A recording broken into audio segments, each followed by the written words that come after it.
জ্বর আসলে বাচ্চার বাবা মারা খুব বেশি চিন্তিত হয়ে পড়ে এবং এটি খুবই স্বাভাবিক।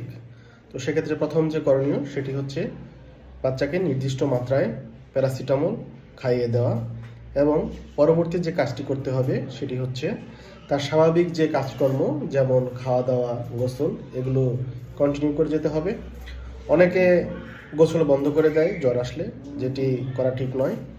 গোসল শেষে বাচ্চাকে কুসুম গরম পানি দিয়ে মাথা থেকে পা পর্যন্ত মুছে দিতে হবে।